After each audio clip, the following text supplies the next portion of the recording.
గర్భనిరోధక మాత్రలు అనేది అవాంఛిత గర్భాన్ని నివారించడానికి మహిళలు ఉపయోగించే ఒక రకమైన మందు.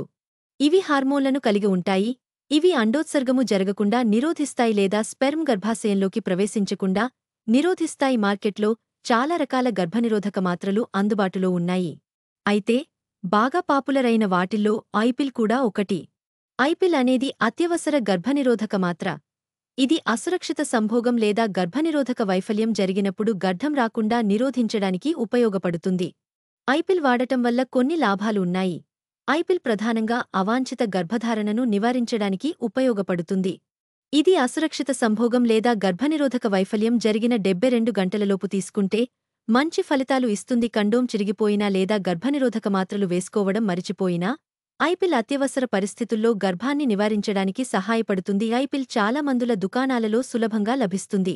ఐపిల్ తీసుకున్న తర్వాత త్వరగా పనిచేయడం ప్రారంభిస్తుంది. అయితే దీనిని తరచుగా ఉపయోగించడం వల్ల కొన్ని దుష్ప్రభావాలు కలుగుతాయి.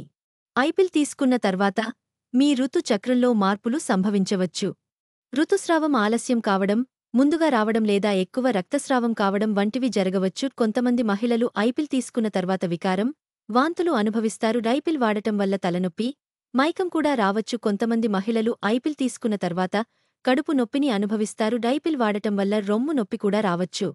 ఐపిల్ తీసుకున్న తర్వాత అలసటగా అనిపించవచ్చు. ఐపిల్ అనేది అత్యవసర గర్భనిరోధక మాత్ర. ఇది శృంగారం తర్వాత గడ్డం రాకుండా నిరోధించడానికి ఉపయోగిస్తారు. దీనిని శృంగారానికి ముందు తీసుకోకూడదు. శృంగారం తర్వాత మాత్రమే దీన్ని ఉపయోగించాలి. సురక్షితం కాని శృంగారం జరిగిన 72 గంటలలోపు ఈ మాత్రను తీసుకోవాలి. వీలైనంత త్వరగా తీసుకుంటే మంచి ఫలితం ఉంటుంది. ఐపిల్ అండం విడుదలను ఆలస్యం చేయడం ద్వారా లేదా స్పెర్మ్ అండాన్ని ఫలదీకరణం చేయకుండా నిరోధించడం ద్వారా పనిచేస్తుంది. ఐపిల్ తీసుకున్న తర్వాత వికారం, వాంతులు, తలనొప్పి, కడుపు నొప్పి, అలసట, రొమ్ము నొప్పి, ఋతుక్రమంలో మార్పులు వంటి దుష్ప్రభావాలు కనిపించవచ్చు.